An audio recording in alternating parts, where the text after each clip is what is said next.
What's up, everyone? I'm Will, and welcome to Hollywood Multipass. High-octane thrills, suspense, and revenge. This is the beginning of Mad Max. His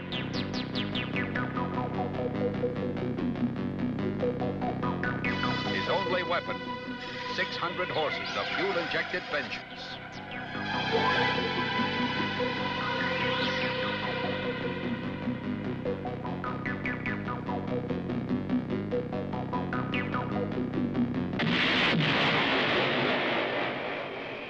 Mad Max, the maximum force of the future.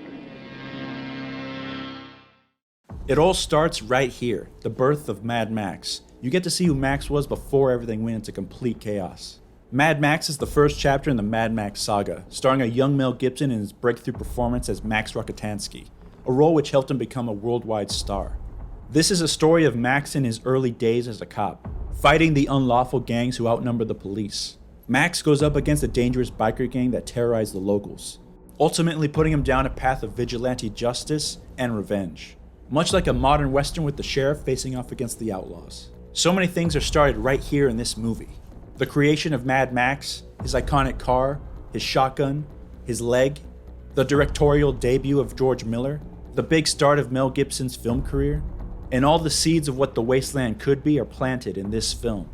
I personally love all the Mad Max films, and even though this one's a lot more tame compared to the others, it is still vitally important to who Max is. If you've only seen The Road Warrior or Thunderdome or Fury Road, then consider this one as like Mad Max Origins.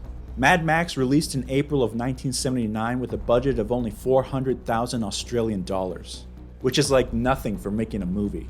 But despite its small budget, it made 100 million worldwide, giving it a Guinness World Record for the most profitable motion picture at the time.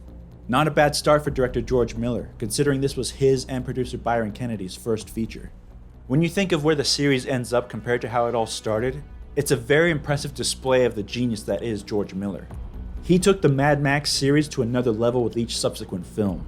One of the many things I've always loved about the Mad Max series is the camera work, making certain shots fast-paced and giving you an adrenaline rush.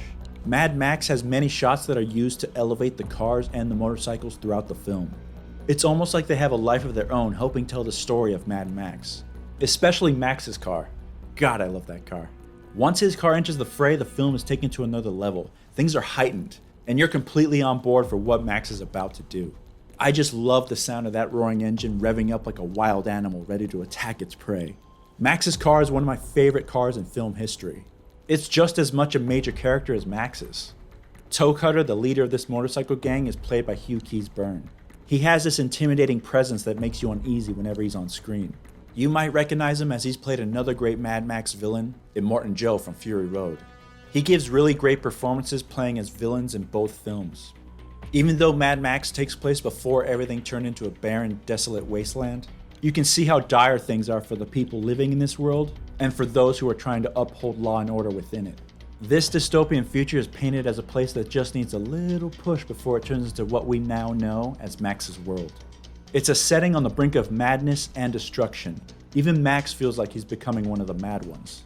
An adrenaline junkie with only a badge and a uniform separating him from the rest. It's also the only time you'll see a civilized society in these movies. You know, people going to restaurants, going to repair shops, going to the beach, going on vacation, having a mobilized police force. All of that is lost by the next installment. Think of this film as a pre-apocalyptic setting opposed to the post-apocalyptic setting that the rest of the films take place in. It would be easy for one to think that it's a bit of a stretch for everyone to suddenly go mad by the next film. But with everything we're living through right now, it's perfectly logical for a society to go insane given the right circumstances. A lack of supplies here, a bit of anarchy there, and we're right in the wasteland. The Mad Max legacy has been a great influence on pop culture since its release. In anime, video games, movies, and television. Its reach is far and across many art forms. Every one of the movies in this saga is great in its own way, with high-paced action and incredible stunt work in each one. None of them are bad or considered a blunder in the series. George Miller has helmed all 4 films, and he's brought something unique for each one. This is probably the best independent film I've ever seen. This low-budget first installment is always impressive to me. It has style, a simple but great story, iconic imagery, iconic vehicles, great villains, and an iconic character. Mad Max is an amazing debut to the world for Max, Mel Gibson, and George Miller.